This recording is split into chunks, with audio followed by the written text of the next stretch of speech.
तो आज से स्टार्ट करने वाले हैं एक नया subject and that is chemistry.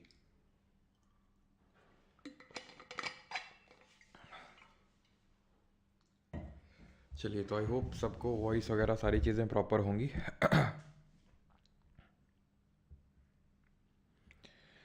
एक बार कंफर्म कर देंगे वॉइस का कोई लोचा तो नहीं है।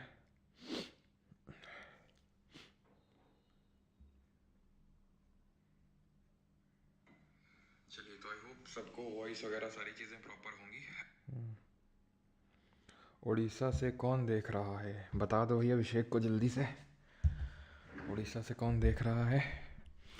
तो आज से हम लोग करने वाले हैं केमिस्ट्री, यानी कि हिंदी में बोले तो रसायन का विज्ञान करने वाले हैं हम लोग। ठीक है, अभी जो रसायन का विज्ञान है ये जो करेंगे, इसमें जो पहला चैप्टर होगा वो होगा मैटर नहीं पदार्थ। ऑल आर क्लियर बेटा, ऑल इज़ क्लियर। इतना अंग्रेजी तो यार हमें भी आता है वैसे। अब यूएस में तो शिफ्ट हो ही चुके हैं हम। वॉइस ठीक नहीं है। ठीक कहाँ है? तो फिर ठीक कहाँ है? ठीक होगी। रिकॉर्डिंग ऑन कर लो। यही बच्चे हैं जो मुझे सबसे ज़्यादा प्यारे हैं, जो ये याद दिलाते हैं कि रिकॉर्डिंग ऑन करनी है। चलो शुरू करते हैं। आज से केमिस्ट्री स्टार्ट कर रहे हैं और केमिस्ट्री में हमारा पहला चैप्टर है मैटर, यानी कि पदार्थ। भाई का मैटर हो गया। हुआ होगा तुम्हारा भी मैटर है, तुमने सुना होगा किसी का मैटर हो गया। तो क्या होता है मैटर? मैटर एक सब्सटेंस होता है। ठीक है, matter is any substance that has mass and takes up space by having volume. यानी मैटर वो पदार्थ है, आप बोल सकते हैं, जो कि कोई वॉल्यूम, जिसका कोई द्रव्यमान होता है और वो कोई आयतन, निर्धारित आयतन लेकर रखता है। उदाहरण के तौर पे जैसे ये मेरा माइक रखा हुआ है सामने, तो इसका कोई ना कोई भार है, मतलब मास है, द्रव्यमान है, और इसने कुछ ना कुछ स्पेस ले रखा है, वॉल्यूम ले रखा है। सिंपल सी बात है, कोई ना कोई स्पेस ले रखा है। अब बोलोगे सर ऐसे तो हर चीज़ें ले रखा है, तो मैटर जो नहीं है उसका एग्जाम्पल क्या होगा? क्योंकि हर चीज़ ये अगर हम देखें मैटर है, मोबाइल है, मेरा हाथ है, कुछ हर चीज़ मैटर है। तो क्या नहीं है? जैसे मेरे विचार हैं वो मैटर नहीं है। वो ऐसा तो है नहीं कोई स्पेस ऑक्यूपाई करके बैठे हुए हैं, वो कोई फिक्स्ड वॉल्यूम होल्ड करते हैं या उनका कोई मास है, ऐसा तो है नहीं। तो जो हमारा थॉट्स होते हैं ये मैटर नहीं होते हैं। ठीक है, सिंपल। अब मैटर जो है, जैसे मैंने बताया, ये एक तरह का सब्सटेंस है। अब जब सब्सटेंस है या फिर मैटर है, ये दो तरह का हो सकता है, प्योर और इम्प्योर। और आज का चैप्टर ही हमारा यही है, इज मैटर प्योर? क्या हमारा मैटर, जो हमारा पदार्थ है, वो प्योर है या नहीं है? क्या हमारा जो पदार्थ है वो प्योर है या नहीं है? लेकिन उससे पहले हम जो मैटर है उसके डिफरेंट स्टेट्स पढ़ने वाले हैं।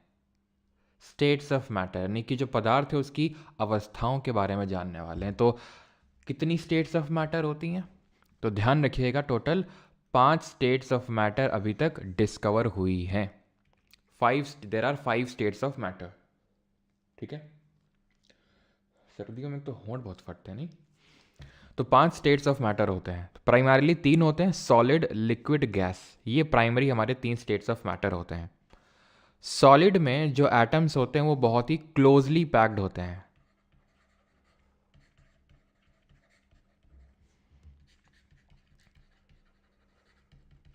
क्लोजली पैक्ड होते हैं, जैसा कि आप यहाँ पे देख सकते हैं। यानी कि इनके बीच में लगने वाला जो इंटरमॉलिकुलर फोर्सेस ऑफ अट्रैक्शन है, इनके बीच में लगने वाला इंटरमॉलिकुलर फोर्सेस ऑफ अट्रैक्शन है वो बहुत ज़्यादा है, हाईएस्ट है। और इसको या तो मैं ऐसे लिख सकता हूँ, इसको या तो मैं ऐसे लिख सकता हूँ। कैसे?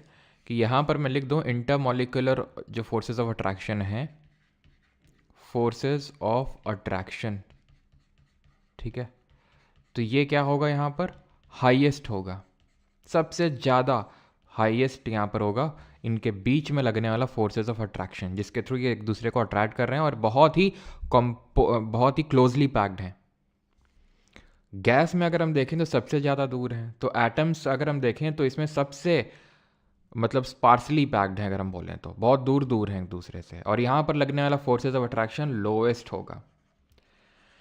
ये जो एटम्स हैं इनके बीच में लगने वाली जो काइनेटिक एनर्जी है, दैट इज जो गतिज ऊर्जा है, वो क्या होगी, वो मिनिमम होगी। काइनेटिक एनर्जी यानी गतिज ऊर्जा मिनिमम होगी, या तो मैं ऊपर लिख देता हूँ, इनके बीच में लगने वाली जो काइनेटिक एनर्जी है वो सॉलिड में मिनिमम होगी और मैक्सिमम होगी कहाँ पर, गैस में। अब वैसे तो काइनेटिक एनर्जी हम लोगों ने अभी पढ़ा नहीं है, फिजिक्स पढ़ेंगे तब समझ में आएगा, लेकिन आप ऐसे समझ लो, काइनेटिक एनर्जी यानी कि गतिज ऊर्जा वो ऊर्जा होती है जो किसी चीज़ के चलने की वजह से आती है। अब आप यहाँ पे देखिए, इनका इतना इंटरमोलिकुलर फोर्सेस ऑफ अट्रैक्शन इतना स्ट्रांग है कि एक दूसरे को छोड़ के जाएंगे ही नहीं, यानी कि मूव ही नहीं करेंगे। तो इसमें मिनिमम आपका होगा काइनेटिक एनर्जी, और यहाँ पर जो गैस के पार्टिकल्स होते हैं वो फ्रीली मूव करते हैं, इसलिए काइनेटिक एनर्जी मैक्सिमम होगी। 3 स्टेट ऑफ मैटर, बाकी के 2 कौन है? चौथा है हमारा plasma. It is known as the 4th state of matter. इसको क्या बोलते हैं? 4th स्टेट ऑफ मैटर होता है ये बनता कैसे है? जैसे गैस है, गैस को अगर हम, या फिर लिक्विड है, लिक्विड की अगर हम हीट करेंगे, जैसे पानी लिया, पानी को गर्म किया, गैस में चढ़ाया, वेपर बन जाएंगे, ठीक है। वो क्या हुआ, लिक्विड जो है वो क्या, किस में कन्वर्ट हो गया, गैस में कन्वर्ट हो गया। अभी हम वो भी देखेंगे जो हमारे डिफरेंट स्टेट्स ऑफ मैटर होते हैं उसमें किस तरह से स्टेट का चेंज होता है, ठीक है, जो उसकी अवस्था है वो कैसे बदलती है, उसको क्या बोलते हैं।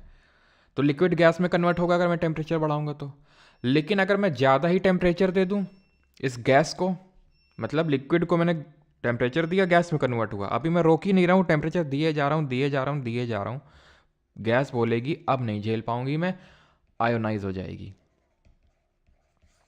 आयोनाइज हो जाएगी मतलब आयंस बन जाएंगे, इसके जो न्यूट्रल एटम्स हैं वो अलग हो जाएंगे और उससे आयंस अलग हो जाएंगे। अभी आयंस वगैरह आगे ये चीज़ें आएंगी वैसे तो आयंस एक तो होते हैं हमारे पॉजिटिव आयन होता है और एक नेगेटिव आयन होता है। तो इसमें पॉजिटिव और नेगेटिव आयंस निकल आएंगे, किसमें, प्लाज्मा में। भले पॉजिटिव और नेगेटिव जो निकलेंगे वो आपस में इक्वल होंगे, तो इसलिए ये न्यूट्रल ही होगा, ध्यान रखिएगा। प्लाज्मा जो होता है ये न्यूट्रल ही कंसिडर किया जाता है, बिकॉज जितने पॉजिटिव होते हैं उतने ही नेगेटिव होते हैं। लेकिन क्योंकि इसमें आयंस आ गए, यानी गैस आपकी आयोनाइज हो गई है, तो इसलिए प्लाज्मा जो है ये इलेक्ट्रिसिटी को कंडक्ट करता है। It is a good conductor of electricity, और यहाँ तक कि ये ग्लो भी करता है। जैसे जो हमारे स्टार्स होते हैं, जो तारे होते हैं, वो प्लाज्मा ही है, क्योंकि उसमें गैस जो हाइड्रोजन हीलियम में समय पता, जैसे हमारे सन में जब हम लोगों ने ज्योग्राफी पढ़ा था तो वहाँ देखा था मेनली वो हाइड्रोजन और हीलियम की बना हुआ है हमारा सन। तो इतना ज़्यादा टेम्परेचर है कि वो आयोनाइज हो जाती है गैस, और उसके बाद इट ग्लोस, और इसके बहुत यूजेस हैं, ठीक है। तो it is a good conductor of electricity जो प्लाज्मा होता है। कैसे बन रहा है, जब हम गैस को हीट कर रहे हैं तो वो आयनाइज हो रही है और वो न्यूट्रल होती है, ठीक है, न्यूट्रल होती है बिकॉज जितने पॉजिटिव आयंस उतने नेगेटिव आयंस, और उस आयंस की वजह से it is a good conductor of electricity. यहाँ तक कि जो ज्योग्राफी में हम लोगों ने पढ़ी थी ऑरोरा, जिनको नदर्न लाइट्स बोलते हैं, तो वो भी एक्चुअल में प्लाज्मा ही है, ठीक है, जो हमें बढ़िया ग्लोइंग लाइट देखने को मिलती है। अब आते हैं सबसे जो इंपॉर्टेंट स्टेट ऑफ मैटर है जिससे कि क्वेश्चन रिपीटेटिवली बनता है आपके एग्जाम में, दैट इज ये है आपका बोसॉन। ये क्या है आपका, बोसॉन है, जिसको कि हम 5th स्टेट ऑफ मैटर बोलते हैं। ये कैसे बनता है, जैसे पानी हम लेते हैं, फ्रिज में रख देते हैं, ठंडा कर देते हैं, तो क्या होता है, पानी जम जाता है। अगर पानी से फैला हुआ होता है तो वो जम जाता है, मान लो इतने बर्फ़ के टुकड़े में जम जाएगा, अगर मान लो उसको हम ऐसे रख देंगे तो फिर फ्रीजर के अंदर, तो ठीक है। उसी तरह अगर हम गैस को, हमने अभी क्या किया था, गैस को हीट किया था, गर्म किया था, गर्म ना करके इसको ठंडा कर दो, गैस को, गैस ऑफ लो डेंसिटी, लो, ठीक है, और उसको गैस आपकी कंडक्ट कर भी सकती है, नहीं भी कर सकती, ठीक है, गैस कंडक्ट कर भी सकती है और नहीं भी कर सकती है। यूजुअली वो नहीं करती है गैस इलेक्ट्रिसिटी कंडक्ट, लेकिन प्लाज्मा करता है। तो गैस ऑफ लो डेंसिटी को अगर हम कूल डाउन कर देंगे कितने टेम्परेचर में? At absolute zero. Absolute zero temperature कितना होता है?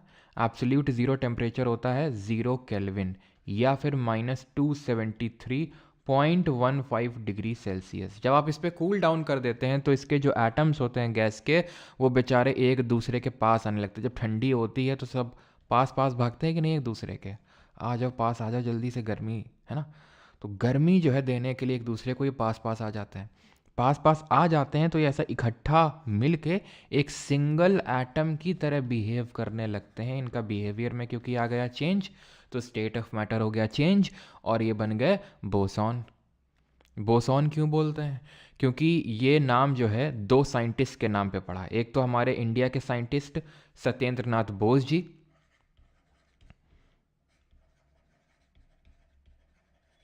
और दूसरे आइंस्टाइन जी, जर्मनी के जो फिजिसिस्ट थे हमारे, पता है सभी को नाम, ठीक है, सत्येंद्र नाथ बोस जी और आइंस्टाइन जी। इन्होंने साल 1924 में बोस जी ने रिसर्च पेपर पब्लिश किया किस इस तरह से हो सकता है, ये भेजा आइंस्टाइन जी को, जिन्होंने 1925 में इस पर्टिकुलर स्टेट ऑफ मैटर के बारे में चीज़ें बताई कि किस तरह से बन सकता है। वैसे रिसर्च पेपर सबसे पहले बोस जी ने पब्लिश किया था, इसलिए इसको बोसॉन के नाम से जानते हैं। और बोस आइंस्टाइन कंडेंसेट इसीलिए बोलते हैं, वैसे तो बोसॉन नाम सत्येंद्रनाथ बोस जी पे पड़ा है, और बोस आइंस्टाइन कंडेंसेट भी इसको बोलते हैं, इसलिए आइंस्टाइन जी का नाम सो दैट उसमें आ सके, तो बोस आइंस्टाइन कंडेंसेट भी बोलते हैं। और ये जो बना इसको बोसॉन बोलते हैं, ठीक। तो ये फिफ्थ स्टेट ऑफ मैटर हो गया, बोस आइंस्टाइन कंडेंसेट। अब इससे और क्या क्वेश्चन बनता है? वो तो ठीक है, बनता है कि एब्सोल्यूट जीरो में टेम्परेचर पे कूल डाउन करना है। सत्येंद्रनाथ बोस जी ने 1924 में रिसर्च पेपर पब्लिश किया, आइंस्टाइन जी ने 1925 में इसके बारे में बताया। लेकिन इसके अलावा ये चीज़ पूछता है कि कब बोसॉन्स बनाया गया सबसे पहली बार, क्योंकि आइंस्टाइन जी ने ठीक है बताया तो 1925 में, लेकिन उस समय लैबोरेटरी में ऐसी कंडीशंस नहीं थी कि एब्सोल्यूट जीरो टेम्परेचर को रीच करवाया जा सके, इसलिए बाद में कब 1995 में 1995 में दो साइंटिस्ट थे हमारे, एरिक कॉर्नेल और कार्ल वीमन, ठीक है, कार्ल वीमन। इन्होंने क्या किया? इन्होंने रुबीडियम गैस के एटम्स को लिया और उसको कूल डाउन करवा दिया एब्सोल्यूट जीरो टेम्परेचर पे। सेम ईयर में वॉल्फगैंग केटर्ल, ठीक है, एक जर्मन अगेन फिजिसिस्ट वॉल्फगैंग केटर्ल, इन्होंने क्या किया? इन्होंने सोडियम के एटम्स के साथ, ठीक है, सोडियम के एटम्स को जो है कूल डाउन करवाया, उसके बोसॉन्स बनाए। इसकी वजह से इन तीनों लोगों को, all three of them received Nobel prize, all three received Nobel prize. कब? 2001 में। एक फैक्ट रट लेना, सुपर इंपॉर्टेंट है। आगे बढ़े, अभी किसी को कोई अगर डाउट हो तो पूछ सकता है, तब तक हम यहाँ पर स्टेट ऑफ मैटर करते हैं, यानी कि पदार्थ की जो अवस्थाएं होती हैं उनको कैसे चेंज करते हैं। एटॉमिक नंबर बिल्कुल 87 होता है, लेकिन अभी वो सब ने पढ़ा नहीं है, तो ठीक है। Thank you sir, railway PYQ किया था और मेरा प्री क्लियर हो जाएगा LPCBT1। Thank you. Okay, thank you Rohit, congratulations Rohit. चलो भाई, तो अभी हम देखते हैं किस तरह से हम इन स्टेट ऑफ मैटर को चेंज करेंगे। तो आपको ही पता है, जैसे बर्फ़ है सॉलिड होती है, ठीक है, पानी बदलती है तो उसको बोलते हैं पिघल गई, यानी मेल्ट हो गई, सिंपल, इसको मेल्टिंग बोलते हैं। पानी है, उसको हमने जमा दिया, या फिर किसी भी लिक्विड को हम अगर हम सॉलिड में कन्वर्ट कर देते हैं तो उसको हम फ्रीजिंग बोल देते हैं, सिंपल। ये तो बहुत सिंपल है, पूछेगा भी नहीं आपसे। और ये भी हमें पता है कि अगर वाटर को हम हीट कर दें, उसका टेम्परेचर दे दें, तो वाटर को हीट करेंगे तो क्या होगा? इसका जो इंटरमोलिकुलर फोर्सेज ऑफ अट्रैक्शन है वो टूटेगा, और टूटने की वजह से इनके बीच की काइनेटिक एनर्जी बढ़ेगी और ये गैस में कन्वर्ट हो जाएंगे टेम्परेचर देने पे, तो उसको हम इवेपोरेशन बोल देते हैं। और उसका उल्टा ये भी हम पढ़ चुके हैं ज्योग्राफी में, अगर आपको याद हो, कि ये जब गैस से वाटर वेपर से, याद करो, वाटर में कन्वर्ट हो रहा था, तो डिफरेंट फॉर्म्स ऑफ कंडेंसेशन, संघनन के काफ़ी सारे प्रकार मैंने आपको बताया थे, काफ़ी सारे उदाहरण दिए थे मैंने, तो ज़रा कमेंट में उदाहरण दे दीजिए मुझे। तो गैस लिक्विड में जब चेंज हो रही है तो इसको बोलते हैं कंडेंसेशन। जैसे कि हमारी ओस जो बनती है, ड्यू जो इस समय आपको देखने को मिलता है, कोहरा यानी कि फॉग, मिस्ट यानी कुहासा, ठीक है, हमारे जो बादल बनते हैं, ये सब डिफरेंट फॉर्म्स ऑफ कंडेंसेशन होते हैं। कि जैसे यहाँ पर पानी पड़ा है ज़मीन में, धूप पड़ी, टेम्परेचर मिला वाटर को, लिक्विड को, तो वो क्या करेगा? वाष्पित होगा, गैस में कन्वर्ट होगा, लेकिन धीरे धीरे धीरे क्या होगा? वो गैस जो है एक हाइग्रोस्कोपिक न्यूक्लियस, मैंने इस पर रील डाली थी अगर आपको याद हो, तो हाइग्रोस्कोपिक न्यूक्लियाई के अराउंड वो क्या होगा, वो कंडेंस हो जाएगा। वो कंडेंस हो जाएगा मतलब वो वाटर की ड्रॉपलेट्स बन जाएंगी जो गिरती हैं। तो उसको क्या बोलते हैं जरा बताना, जो वाटर की ड्रॉपलेट्स गिरती हैं उसको क्या बोलते हैं। अब आते हैं सॉलिड और गैस का। सॉलिड से अगर डायरेक्ट गैस में कन्वर्ट होता है तो उसको हम सब्लिमेशन या फिर ऊर्ध्वापतन बोलते हैं हिंदी में। जैसे कि उदाहरण के तौर पे आपने देखा होगा नैप्थलीन की जो बॉल्स होती हैं, है ना, कपड़े वगैरह में इन सब में रखी जाती हैं। ऐसा तो है नहीं, पहले वो पिघल के पानी बनती हैं देन गैस में जाती हैं। यूजुअली तो हमें यही देखने को मिलता है कि पहले सॉलिड लिक्विड में जाता है देन लिक्विड गैस में जाता है, ठीक है। और फिर इस तरह से होता है। लेकिन यहाँ पर क्या होता है इस केस में, सब्लिमेशन के केस में, कि डायरेक्ट ही वो सॉलिड से गैस में कन्वर्ट हो जाता है, इसको हम बोलते हैं सब्लिमेशन। और इसका उल्टा होता है डिपोजिशन, जहाँ पर गैस जो है वो सॉलिड में कन्वर्ट हो जाती है। जैसे कि अगर हम बात करें आयोडीन के जो वेपर्स होते हैं, एक सेकेंड,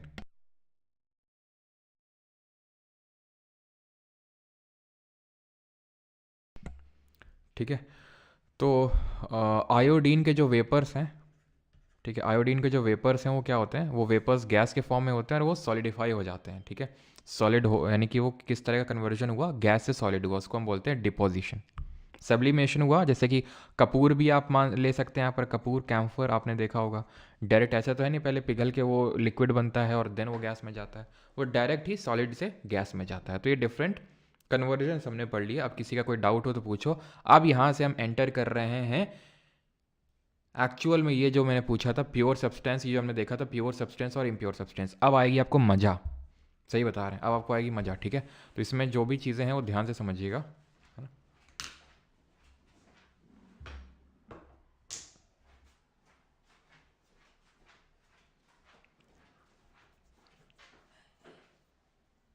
हम्म हम्म हम्म हम्म, हम्म।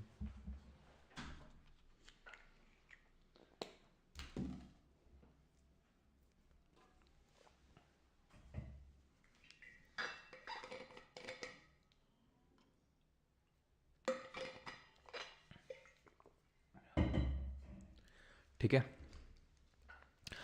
तो मैटर जो होता है, मतलब बहुत ध्यान से समझना भी, ठीक है, क्योंकि काफ़ी लोगों को कॉम्प्लेक्स लगने लगता है यहाँ से, तो भी ध्यान से समझना पहले। लेकिन उससे पहले हम ये थोड़ा सा देख लेते हैं फेवरेबल कंडीशन फॉर इवापोरेशन।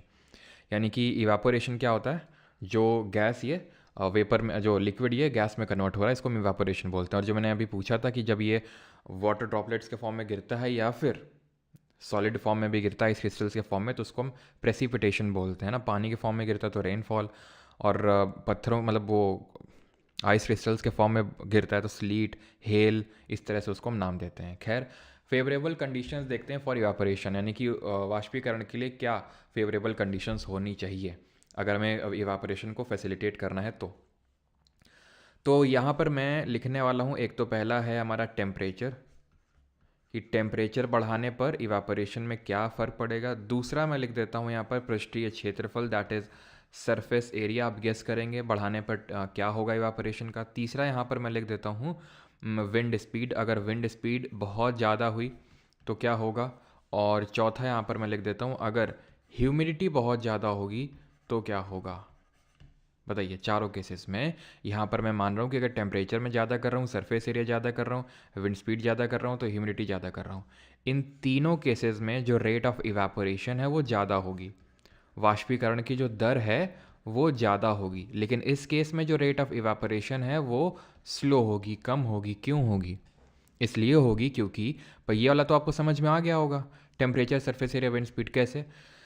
अभी है सर्दियों का टाइम, ठीक है, अभी आप कुछ भी चीज़ रखो, अपने कपड़े जल्दी सूखते हैं या फिर गर्मियों में जल्दी सूखते हैं? गर्मियों में जल्दी सूखते हैं, तुरंत सूख जाते हैं, क्योंकि टेम्परेचर बहुत ज़्यादा होता है। सरफेस एरिया बढ़ाने से कैसे? जैसे कि आप एक बाल्टी में रखो पानी को, ठीक है, और एक वही पतीले में रख दो पानी, उतने ही पानी को, तो ऑब्वियस सी बात है आपने सरफेस एरिया बढ़ा दिया तो जल्दी इवापोरेशन होगा। अभी विंड स्पीड की अगर बात करेंगे, यानी कि हवा बहुत तेज़ चल रही है, तो आपने खुद एक्सपीरियंस किया होगा जब हवा चलती है तो हमारे कपड़े जल्दी सूख जाते हैं। क्यों? क्योंकि वहाँ पर रेट ऑफ इवापोरेशन उस केस में बढ़ जाता है। ये चीज़ ध्यान रखिएगा। अब ह्यूमिडिटी होने पर क्या होता है, आपने भी ऑब्जर्व किया होगा, जिस दिन बड़ा गर्मियों में ह्यूमिडिटी होती है, गर्मियों में ही होती है, गर्मियों में क्यों होती है? क्योंकि गर्मियों में गर्मी ज़्यादा पड़ती है, हीट ज़्यादा पड़ती है, हीट ज़्यादा पड़ती है तो इवापोरेशन ज़्यादा होता है वाटर का। जब इवापोरेशन होता है तो वो लिक्विड गैस में कन्वर्ट होता है और वो सस्पेंड हो जाता है हमारे गैस में इन द फॉर्म ऑफ छोटे छोटे ड्रॉपलेट्स, यानी हमारे गैस में हमारे एयर में ही वो छोटे छोटे क्या है, वाटर, बहुत ही छोटे छोटे वाटर ड्रॉपलेट्स के फॉर्म में सस्पेंड हो जाता है। तो उसको हम बोलते हैं कि हमारी जो एयर है उसमें ह्यूमिडिटी बढ़ गई है, आर्द्रता बढ़ गई है। अब क्योंकि ह्यूमिडिटी बहुत ज़्यादा है एयर में, पहले से ही वाटर वेपर जो है वो बहुत ज़्यादा है, तो इवेपोरेशन के बाद जब इवेपोरेशन होगा तो एयर चाहेगी ही नहीं कि उसमें और वाटर वेपर आए, क्योंकि पहले से ही उसमें वाटर वेपर हैं। जब किसी चीज़ में जगह कम होती है तो जल्दी से वो चीज़ एक्वायर हो जाएगी, पहले से ही वहाँ पर जगह नहीं है, तो इसी वजह से रेट ऑफ इवेपोरेशन कम होता है आपके। जब ह्यूमिडिटी ज़्यादा होती है तो कपड़े देर में सूखते हैं, ठीक है, क्योंकि पहले से ही उसमें वाटर वेपर हमारी एयर में प्रेजेंट है। अब आते हैं इस पे, दैट इज़ प्योर सब्सटेंस और मिक्सचर में क्या डिफरेंस होता है। यानी कि अभी तक तो सिर्फ हम पढ़ रहे थे मैटर और उसके जो डिफरेंट स्टेट होते हैं और किस तरह से वो एक दूसरे में कन्वर्ट होते हैं। अब हम यहाँ से पढ़ने वाले हैं कि इज़ मैटर प्योर, क्या जो पदार्थ है वो प्योर होता है। जैसे मैं तुमसे पूछूं कि तुम अभी, उदाहरण के तौर पे, जैसे तुम्हारे अभी जो पानी रखा है मान लो, ठीक है, तुम्हारे सामने पानी रखा है, या फिर इन जनरल जो पानी होता है वो प्योर होता है कि नहीं होता है? आप उसको प्योर सब्सटेंस में रखेंगे या मिक्सचर में रखेंगे? जल्दी से आंसर दीजिए सभी लोग, आई एम वेटिंग। ठीक है, जो आप कोल्ड ड्रिंक पीते हैं उसको प्योर में रखेंगे या मिक्सचर में रखेंगे? जो आप नहीं, वो तो नहीं पीते होंगे आप अभी, और पीते हो तो मत पिया करो, ठीक है, समझिए ना। ठीक है, और जो आपके घर का नमक है वो प्योर है या मिक्सचर है? जल्दी से गेस करिए, गेस करिए जल्दी से, क्या प्योर हैं जो मैंने आपको तीनों एग्जांपल्स दिए हैं? तो वाटर लिख रहे हैं प्योर, ओके, ये नहीं और हाँ मत लिखो, क्या प्योर है क्या नहीं वो लिखोगे वाटर और इस तरह से। मेरा हार्ट भी प्योर है गुरुजी, बेटा मस्ती नहीं जे है, अभी तुम्हारे दिल की बात नहीं हो रही है। मिक्सचर मिक्सचर, अब किसकी मिक्सचर बात, मिक्सचर प्योर, इतने गधे हो तुम लोग। अभी मैं कैसे समझूं कि किस चीज़ को तुम मिक्सचर बोल रहे हो, किस चीज़ को प्योर बोल रहे हो? बस मिक्सचर मिक्सचर प्योर प्योर है, किसको मैं मानूं? तो जो लोग वाटर को प्योर बता रहे हो गलत है, ठीक है। गलत क्यों है? क्योंकि देखो, मतलब जो हमारे घर का पानी की मैं बात कर रहा हूँ वो प्योर नहीं है। क्यों नहीं है वो तब समझ में आएगा जब हम प्योर सब्सटेंस और मिक्सचर के बीच का अंतर समझेंगे। प्योर सब्सटेंस वो होता है जिसमें सिर्फ एक तरह का ही सब्सटेंस होता है, एक तरह का ही सब्सटेंस होता है। जैसे कि डायमंड में क्या है? डायमंड में सिर्फ कार्बन है, डायमंड में सिर्फ कार्बन है, कार्बन के अलावा कुछ नहीं है। सल्फर में सिर्फ सल्फर है, टिन में सिर्फ टिन है जिसको एसेंस से रिप्रेजेंट करते हैं, लेकिन तुम्हें समझ में नहीं आएगा, मैं समझाता हूँ। जैसे मैंने बोला पानी में क्या है? H2O, ठीक है, ये प्योर है, बिल्कुल कोई दिक्कत नहीं, प्योर है ये, ठीक है। लेकिन घर का पानी है वो प्योर नहीं है। मैं बोलूं नमक प्योर नहीं है, NaCl ये तो प्योर है, लेकिन जो घर वाला नमक है वो प्योर नहीं है। पता है क्यों? क्योंकि जो घर वाला पानी है उसमें बहुत सारे मिनरल्स, और अगर इम्प्योरिटी है तो है ही है, ठीक है। इम्प्योरिटी भी हो सकता है कि आपके उसमें घर के पानी में, और नहीं भी है, मान लेते तुम्हारा आर वाला पानी है, फिर भी उसमें कुछ ना कुछ मिनरल्स तो रह ही जाते हैं। तो जो पानी, घर वाला पानी है, उसमें सिर्फ H2O के मॉलिक्यूल्स ही नहीं मिलेंगे, उसमें आपको कुछ मिनरल्स वगैरह भी देखने को मिलेंगे। जो घर का नमक है जिसको टेबल सॉल्ट या कॉमन सॉल्ट बोलते हैं, वो एक्चुअल में अगर आप देखना कभी पैकेट में, अगर टाका या ठीक है, अजीब तरह के सॉल्ट आते हैं आजकल, तो आयोडाइज्ड सॉल्ट लिखा रहता है, यानी उसमें आयोडीन होता है। क्यों होता है जल्दी से बता दो, बायो अभी पढ़ क्या है? तो वो आयोडाइज्ड सॉल्ट होता है, यानी उसमें आयोडीन भी है। तो सर, अब हो सकता है डाउट आए तुम्हारे दिमाग में, मैं पहले ही क्लियर करता हूँ कि जैसे ये Na है, जैसे ये Cl है, तो वैसे आयोडीन है। आयोडीन के आने से ही क्यों ये प्योर से इम्प्योर तो नहीं, मिक्सचर बन गया?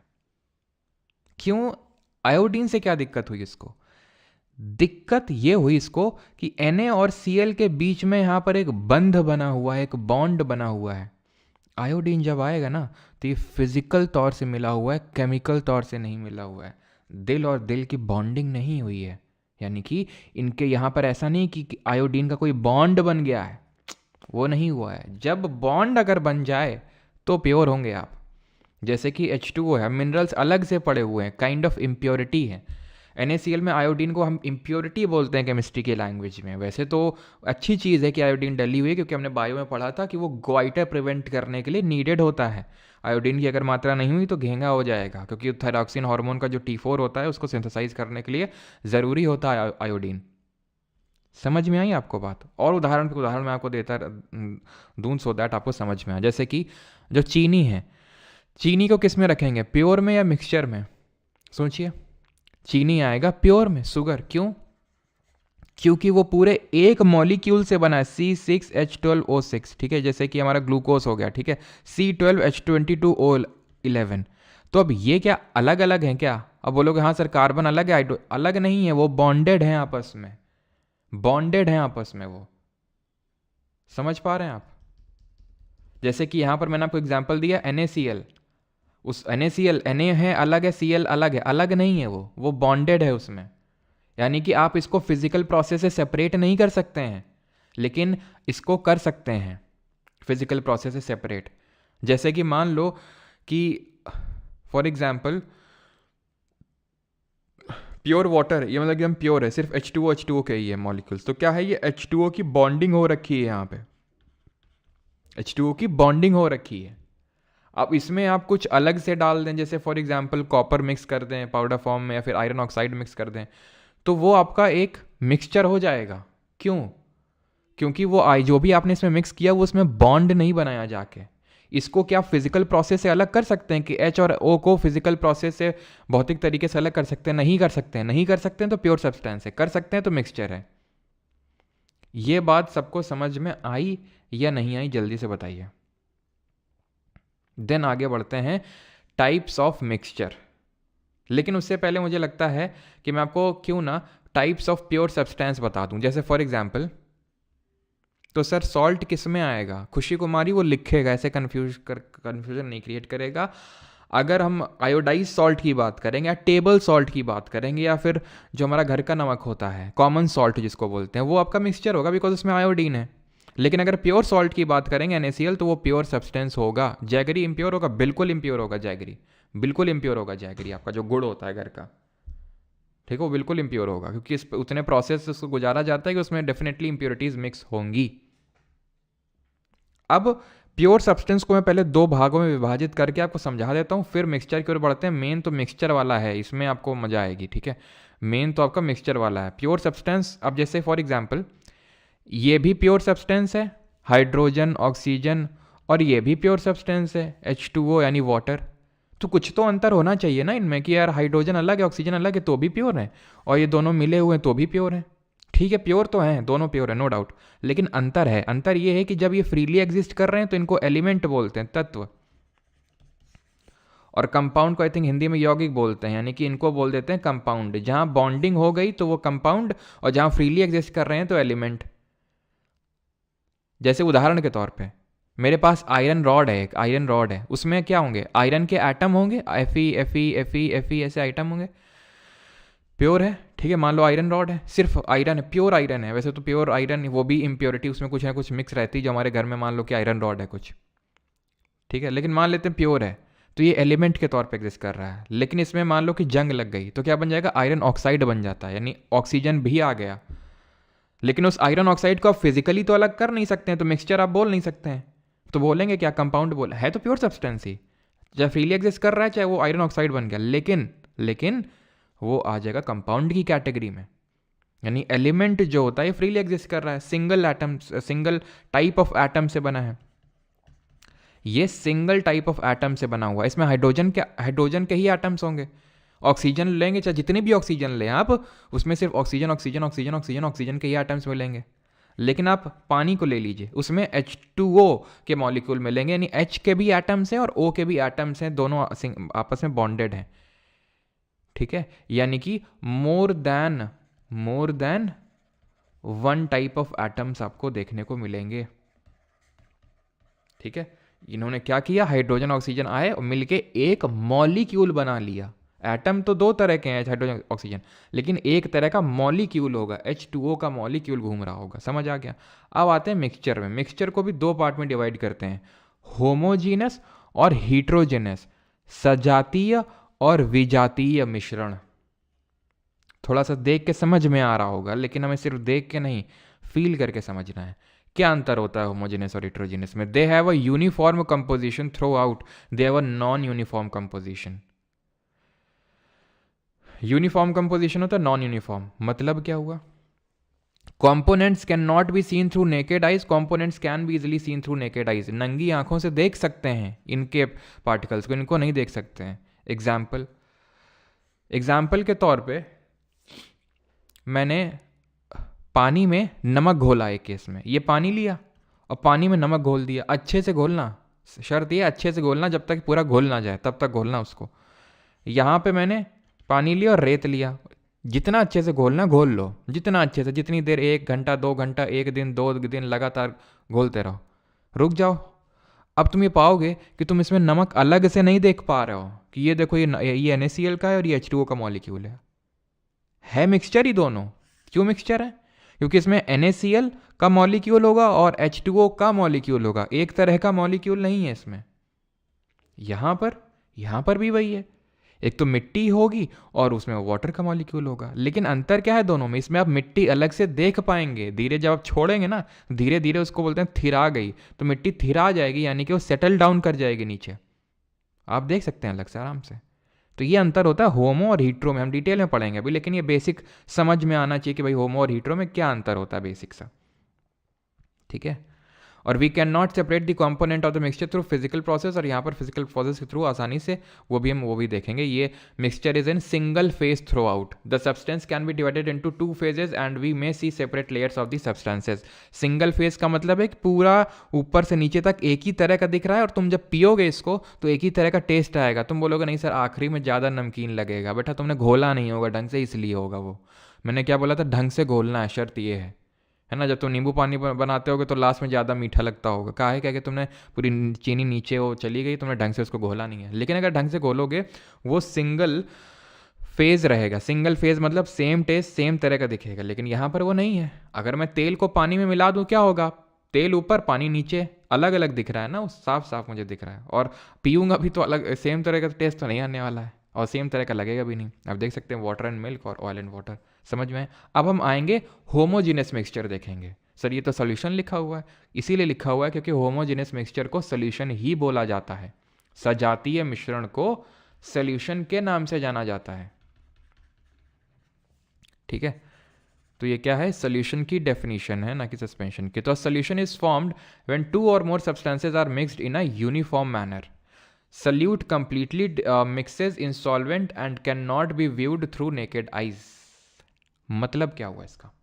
मतलब वही जो मैं आपको बता रहा था कि जिस चीज को आपने डाला है, जिस चीज में मैंने नमक डाला था पानी में, तो नमक हो गया सोल्यूट और पानी हो गया सॉल्वेंट। जब दोनों को मिलाया, ठीक है, तो उसको मैं फिर नंगी आंखों से देख नहीं सकता हूँ। जैसे मान लो ये नींबू पानी है, अब इसमें क्या मैं नींबू अलग से देख सकता हूँ? बोलोगे हाँ सर ये देखो है, तो अबे उसकी बात नहीं कर रहे हैं, इसकी बात करें। वो तो ऊपर से ऐसे डाल दिया गया गार्निशिंग के लिए। तो अब यहाँ पर क्या, मैं इसमें नमक भी है, इसमें शक्कर भी है, इसमें पानी भी, और हो सकता है कुछ और भी डाल दिया हो, ठीक है। इसमें क्या आप देख सकते हैं कहीं कहाँ नमक है, कहाँ पानी का, कहाँ है चीनी है? नहीं देख सकते हैं। और जब आप टेस्ट करेंगे तो यूनिफॉर्म टेस्ट निकल के आएगा। ऐसे होमोजेनस मिक्सचर्स को हम सोल्यूशन बोलते हैं, ठीक है। सोल्यूशन ऐसा नहीं है कि बस पानी में कुछ मिला दिए सोल्यूशन, ठीक है। ये जो देख रहे हो ये नट बोल्ट सोल्यूशन है भैया, ये सोल्यूशन है। सोल्यूशन का मतलब तुम्हें गीला गीला फीलिंग आता होगा हमेशा, बस पानी में कुछ मिला दिया, किसी में कुछ मिला दिया है ना, लिक्विड टाइप फील आता होगा। लेकिन सोल्यूशन डिफरेंट तरह के हो सकते हैं। लिक्विड भी हो सकते हैं जो आप जानते हैं, जैसे कि पानी में इंक डाल दी, पानी में नमक चीनी डाल दिया। सॉलिड में सॉलिड भी डाला जा सकता है और उससे भी सोल्यूशन क्रिएट किया जा सकता है, जैसे फॉर एग्जांपल एलॉय, जिनको मिश्र धातु बोलते हैं। हम आगे पढ़ेंगे मेटल वाले चैप्टर में कि एलॉय क्या होते हैं। जब हम एक से ज़्यादा मेटल को मिक्स कर देते हैं, या फिर एक मेटल या फिर दूसरे नॉन मेटल को मिक्स कर देते हैं आपस में, तो उसको एलॉय बोलते हैं, मिश्र धातु बोलते हैं।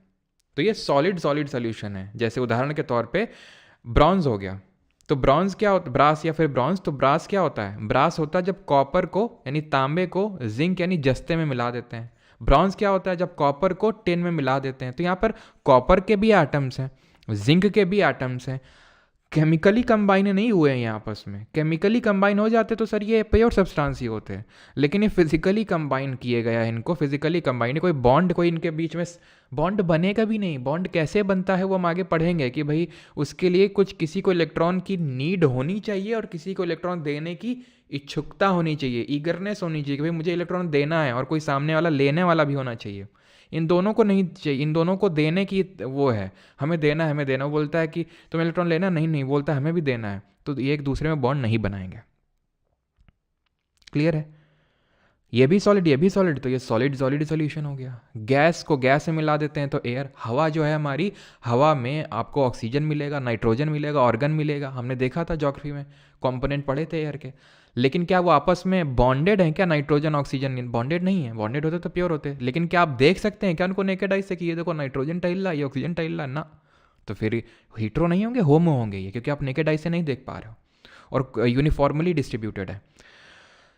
सॉलिड को लिक्विड में डाल दिया, शुगर को वाटर में, सॉलिड को गैस में डाल दिया, हाइड्रोजन को जैसे मेटल में डाल दिया, लिक्विड को गैस में, तो कार्बन डाइऑक्साइड वाटर। ठीक है, खैर एलॉय यहाँ पर बता नहीं रहा हूँ, रटन अभी याद करने की ज़रूरत नहीं, मैं एक साथ लिखवाऊंगा कि brass, bronze, nichrome, German silver, solder, ये सब हम आगे देखेंगे। अभी के लिए, अभी जैसे मैं बताया कि जो एक सोल्यूशन होता है, होमोजेनियस मिक्सचर होता है, उसमें दो कंपोनेंट होते हैं, एक सोल्यूट और एक सॉल्वेंट।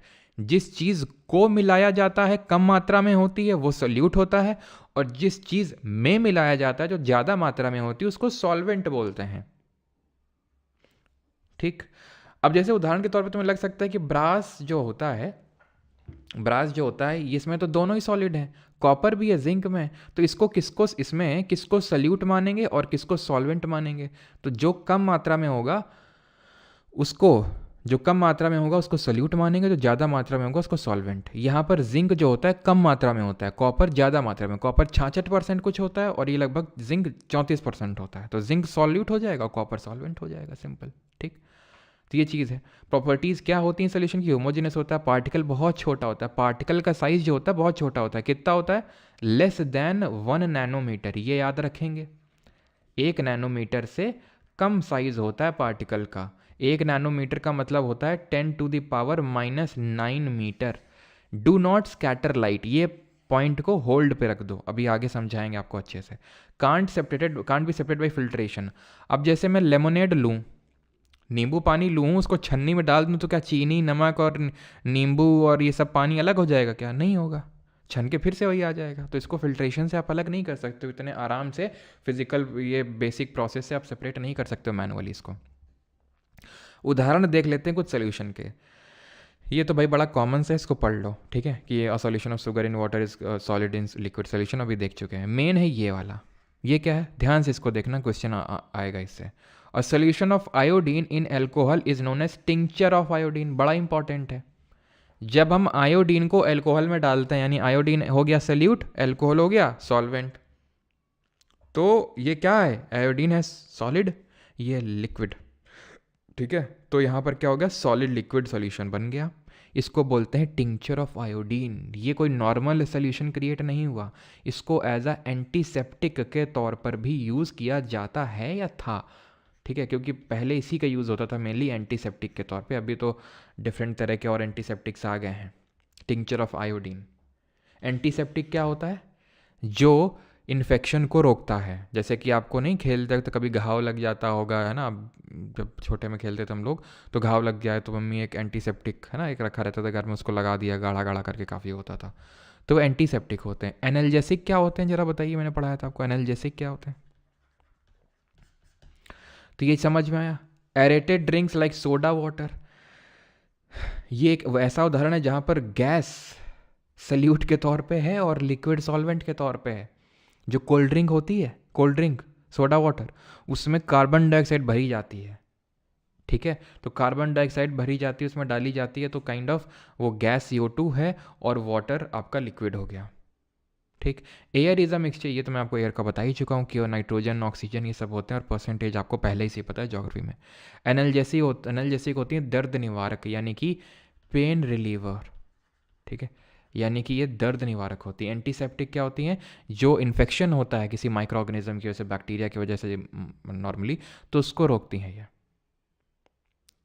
सॉल्यूशन में कितना सल्यूट डिजॉल्व है उसके बेसिस पे इसको 3 पार्ट में हम बोल सकते हैं, सैचुरेटेड, अनसैचुरेटेड, 2 पार्ट में बोल सकते हैं, सैचुरेटेड और अनसैचुरेटेड। इसको रुक जाओ। या फिर कंसंट्रेटेड और डाइल्यूट। देखो होता क्या है, जैसे फॉर एग्जांपल ये पानी है, ठीक है, एक गिलास है, ये पानी का एक गिलास है, इसमें मैंने 1 चम्मच चीनी डाली, ठीक, मैंने 2 चम्मच चीनी डाली, मैंने 3 चम्मच चीनी डाली, 4 चम्मच चीनी डाली, एक बोरा भर के अलावा बोरा भर डाल दूंगा क्या इसमें? कुछ तो क्षमता होगी, बियरिंग कैपेसिटी होगी कि नहीं? घोलते चले जाओ, घोलते चला जाओ, घुलती चली जाए, घुलते पूरी पूरी दुनिया की चीनी एक गिलास पानी में समा डालोगे इसी में तुम, एक लिमिटेशन होगी, इसके बाद नहीं घोल पाएगी वो सैचुरेट हो गई है, वो सैचुरेट हो गया है वो, यानी कि no more solute can be added. पढ़ पढ़ के जैसे तुम थक जाते हो, अब हम नहीं पढ़ पाएंगे, सैचुरेट हो गए हम तो। अनसैचुरेट का मतलब है अभी क्षमता है। कंसनट्रेटेड का मतलब है बहुत ज़्यादा इसमें सल्यूट डिजॉल्व है, जैसे कि ये मैंने 1 गिलास पानी लिया, इसमें भी उतना ही पानी लिया, जितना इसमें उतना इसमें, इसमें 1 चम्मच चीनी डाली, इसमें 2 चम्मच, तो कौन ज़्यादा कंसनट्रेटेड होगा? ये ज़्यादा कंसनट्रेट होगा क्योंकि इसमें ज़्यादा अमाउंट ऑफ सल्यूट है, सुपर सैचुरेटेड। होमोजेनियस में आखिरी पॉइंट, एंड दैट इज एक बेसिक सा न्यूमेरिकल बन जाता है, how to calculate mass percentage of a solution. मतलब जैसे तुमसे पूछ लेगा मास परसेंटेज, जैसे कि चीनी डाली तुमने पानी में, तो मास परसेंटेज निकाल दो कितना चीनी, यानी सल्यूट का मास परसेंटेज निकाल दो, मास percentage of solute in solution, उस सोल्यूशन में उस सल्यूट का मास परसेंटेज कितना है। तो इसका सिंपल सा फॉर्मूला होता है, न्यूमरेटर में आप रखो मास ऑफ सल्यूट को, ऊपर नीचे रखो मास ऑफ सॉल्वेंट को, और क्योंकि परसेंटेज निकाल रहे हो तो इनटू 100, सिंपल है ना, मास ऑफ सोल्यूट। और अगर मान लो वॉल्यूम बाई वॉल्यूम निकालना हो तो ऊपर वॉल्यूम ऑफ सोल्यूट रख देना, नीचे वॉल्यूम ऑफ सॉल्वेंट इनटू 100। जल्दी से क्वेश्चन लगाओ और इसका आंसर दे दो, जल्दी से क्वेश्चन सॉल्व करके इसका आंसर दे दो। सर कई स्टूडेंट डायरेक्ट केमिस्ट्री पढ़ रहे हैं, तो प्लीज़ कुछ टर्म्स बता दिया करो, because they haven't got Jio yet. मतलब केमिस्ट्री पढ़ रहे तो कुछ टर्म्स बता दिया करो।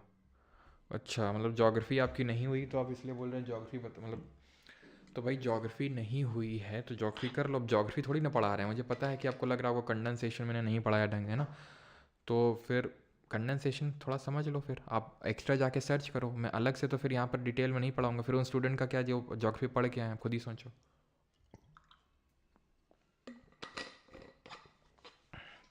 11.11, किसी का आ रहा 12.5, देखते हैं क्या आंसर होगा। क्या बोला था मैंने, फॉर्मूला क्या दिया था आपको? Mass of solute, 40 gram common salt को 320 ग्राम पानी में डाला गया, तो 40 ग्राम सल्यूट है। और नीचे क्या था? नीचे था हाँ सॉल्वेंट, नहीं, अच्छा मैंने गलती कर दी क्या? चलो भाई, अब मैं किस मुंह से तुम्हें डांटूं, क्योंकि मैंने यहाँ पर सॉल्यूशन की जगह गलती से सॉल्वेंट लिख दिया, तो वो भी जल्दी जल्दी में। कैसे जल्दी में? क्योंकि मैं थोड़ा सा आतुर ज़्यादा था कि तुम लोगों से गलती करवाऊँ। खैर, तो आप में से काफ़ी लोगों ने क्या किया होगा, यहाँ पर 320 से डिवाइड कर दिया होगा, इंटू 100 किया होगा, ठीक है, 8, और इस तरह से कर दिया होगा इसको, है ना, तो निकाल दिया होगा यहाँ से कुछ इस तरह से। दिस इज़ रॉन्ग, गलत है ये। एक्चुअल में ये सोल्यूशन होगा। अगर मैं सोल्यूशन भी लिखता तो भी तुम लोगों के 12.5% ही आने वाले थे। वही है ना कि मैं किस मुंह से तुम्हें डांटूँ, मैंने ही वहाँ पर सॉल्यूशन की जगह सॉल्वेंट लिख दिया था, ठीक है। तो यहाँ पर 40 ग्राम है सॉल्यूट, और सोल्यूशन क्या होगा? सोल्यूशन होता है सॉल्यूट प्लस सॉल्वेंट, यानी कि सॉल्यूट और सॉल्वेंट दोनों को ऐड करना होगा तभी तो सोल्यूशन बनेगा। सिर्फ 320 को रखने से काम नहीं चल जाएगा।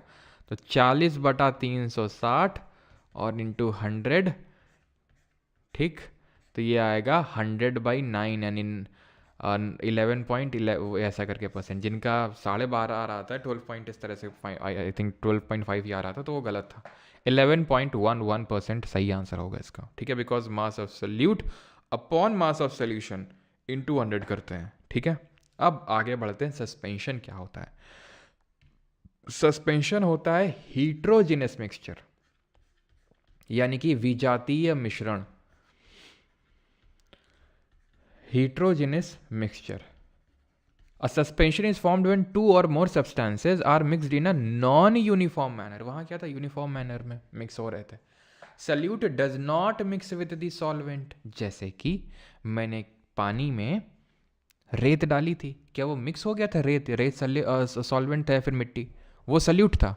तो क्या वो सल्यूट सॉल्वेंट मिक्स हो गया था पानी में? नहीं मिक्स हुआ था, और उसको हम नेकेड आई से देख सकते हैं. जैसे फ्रूट ड्रिंक्स हो गई, ठीक है, कॉफ़ी क्रीमर्स हो गए, चॉकलेट ड्रिंक हो गया, सॉफ्ट ड्रिंक हो गया, पूरी तरह से सॉल्वेंट में ये नहीं मिलते हैं. इसलिए एक सेकेंड, इसको हटा तो दो जरा. एक्चुअल में जो सॉफ्ट ड्रिंक होती है, जो कोक हम पीते हैं, ठीक है, जैसे कोल्ड ड्रिंक वगैरह, वो आपके होमोजेनस होते हैं. लेकिन हाँ, उसमें अगर आप आइस वगैरह और ये सब ऊपर से डाल दोगे तो वो हीट्रोजेनस ही होगा, क्योंकि आइस है जो आप उसको प्रॉपरली भी देख सकते हो. लेकिन एक्चुअल में जब आप टेस्ट करते हो कोक को, कोल्ड ड्रिंक को, तो पहला सिप और आखिरी सिप बिल्कुल सेम टेस्ट होता है. उसमें हम अलग से नहीं देख सकते हैं कि ये वाटर है, ये क्या कुछ डला हुआ है, हम अलग से उसमें नहीं देख सकते. तो सॉफ्ट ड्रिंक को आप अलग ही कर दीजिए यहाँ से, ठीक है. तो सस्पेंशन क्या हुआ? सस्पेंशन बोल क्यों रहे हैं? क्योंकि सस्पेंडेड हैं, सल्यूट के पार्टिकल सस्पेंडेड हैं सॉल्वेंट में, वो तैर रहे हैं, मिले नहीं हैं वो, इसलिए सस्पेंशन बोल रहे हैं. प्रॉपर्टी क्या है? हीट्रोजेनस है, लाइट को स्कैटर करेगा, और इसको फिल्ट्रेशन मेथड से हम सेपरेट कर सकते हैं. और ये एक अनस्टेबल होता है. अब ये स्टेबल और अनस्टेबल का मतलब क्या है? ये जो था ना, ये आपका स्टेबल होता है. स्टेबल और अनस्टेबल का मतलब होता है कि जब आप इसको रखते हो तो क्या ये सेटल डाउन हो जाता है क्या? सल्यूट जो मिला हुआ है, जैसे कि रेत हमारी सेटल डाउन हो जाती है पानी में, तो ये हीट्रोजेनस है. और ऐसों को बोलते हैं अनस्टेबल. अनस्टेबल क्यों है? Because solute gets settled down in solvent. जब तक घोल रहे हो तब तक तो वही सस्पेंडेड है, वो दिख रहा, ठीक है, मिला हुआ. लेकिन जैसे छोड़ोगे वो एकदम सेटल डाउन हो जाएगा, तो इसलिए अनस्टेबल है. जो सोल्यूशन है वो स्टेबल है. अब हम आते हैं तीसरे तरह के मिक्सचर, जो लगता होमो है लेकिन है हीट्रो. इसको बोलते हैं कोलॉइड. यहां पर पार्टिकल साइज क्या था? ज़्यादा था. एक पॉइंट यहां पर या तो इसी में ऐड कर लो, ये स्कैटर करता है light because particle size is large. रफली आप यहाँ पर ये लिख लो कि इसका जो पार्टिकल साइज होगा वो 1000 नैनोमीटर से भी ज़्यादा होगा, ठीक है. इस तरह से लिख दूँ, कन्फ्यूजन तो नहीं होगा. लिख देता हूँ पूरा, ग्रेटर दैन 1000 नैनोमीटर. अब स्कैटर वाला अगेन जैसे मैंने आपको बताया था पीछे, होल्ड कर दो, अभी प्रॉपरली समझाऊंगा मैं आपको इसको. कोलॉइड पे आते हैं. कोलॉइड क्या बताया मैंने? दिखता होमो है लेकिन है हीट्रो. जैसे दूध हो गया, दूध को आज से प्योर बोलोगे, चाहे भले दूध चट्टे में जाके सीधा तुम खुद दूह के लाए हो गाय और भैंस को, लेकिन फिर भी वो प्योर नहीं होगा. क्यों? क्योंकि उसमें वाटर का मॉलिक्यूल है, उसमें फैट का मॉलिक्यूल है, उसमें प्रोटीन का मॉलिक्यूल है, उसमें कैल्शियम है. जरा बताओ कमेंट में कौन सा प्रोटीन होता है दूध में? फोम हो गई, जैसे शेविंग फोम हो गई. तो क्यों शेविंग फोम लगती तो बिल्कुल तुम्हें होमोजीनियस की तरह कि भाई कहाँ दिख रहा है इसमें कि अलग अलग क्या है. वैसे दूध में कहाँ दिख रहा है अलग अलग क्या है? दिख तो नहीं रहा है, लेकिन जब लाइट पास करवाते हैं तो लाइट स्कैटर कर जाती है. इसका मतलब ये है कि पार्टिकल साइज 1 नैनोमीटर से छोटा तो नहीं है, बड़ा ही है. तो इसलिए लगते तो होमो हैं लेकिन है हीट्रो. इनका 1 नैनोमीटर से बड़ा ही पार्टिकल साइज होगा इनका. क्लियर इतनी चीज़? जैसे फोम हो गया, मिल्क हो गया, स्मोक हो गया, डिटर्जेंट हो गया, जेल हो गया, ब्लड हो गया, जो खून होता है हमारा. खून को अगर आप देखोगे तो इसको हम क्यों मिक्सचर बोल रहे हैं, पहली बात तो यही हम जान लेते हैं. बिल्कुल, कैसीन प्रोटीन होता है, लैक्टिक एसिड, लैक्टोज शुगर होती है, और कैसीन प्रोटीन होता है. केराटिन हमारे बालों और नाखूनों में होता है. ब्लड क्यों होता है? क्योंकि ब्लड में आरबीसी भी है, डब्ल्यूबीसी भी है, प्लेटलेट्स भी है, प्लाज्मा भी है. Plasma is the liquid part. यहां तक कि उस प्लाज्मा में भी जो लिक्विड है, वाटर भी है, प्रोटीन भी है, हार्मोन्स भी हैं, एंजाइम्स भी हैं, तो ब्लड तो पक्का मिक्सचर है। लेकिन अगर आप ध्यान से देखें तो आप बता नहीं पाएंगे, देखो आरबीसी टहल रही है नेकेड आई से, डब्ल्यूबीसी टहल रही है, उसके लिए आपको माइक्रोस्कोप की ज़रूरत पड़ती है। जब जैसे ब्लड ग्रुप भी निकालना पड़ता है तो ब्लड ग्रुप ऐसे ही निकाला जाता है कि भाई आपका लिया जाएगा खून, दो तीन बूंदों से काम चल जाए तो उसको माइक्रोस्कोप से ऑब्जर्व किया जाएगा और पता चल जाएगा कि आपका ब्लड ग्रुप क्या है बाई ऑब्जर्विंग कि आरबीसी के अराउंड एंटीजन क्या लगा हुआ है और एंटीबॉडी क्या तैर रहे हैं आपके प्लाज्मा में। लेकिन आप नेकेड आई से नहीं बता सकते हैं, यानी लगेगा होमो, लेकिन क्योंकि लाइट स्कैटर करवाएंगे तो लाइट का पाथ विजिबल होगा। ये क्या बोल रहा हूँ मैं, लाइट गुजारेंगे स्कैटर होगी लाइट का पाथ, इसको बोलते हैं टिंडल इफेक्ट। क्या बोलते हैं? Tyndall effect. ब्राउनियन मूवमेंट से अलग है। आखिरी में मुझे याद दिलाना, मैं ब्राउनियन मूवमेंट भी आपको समझा दूंगा। ब्राउनियन मूवमेंट से अलग है ये, पहले टिंडल समझ लो।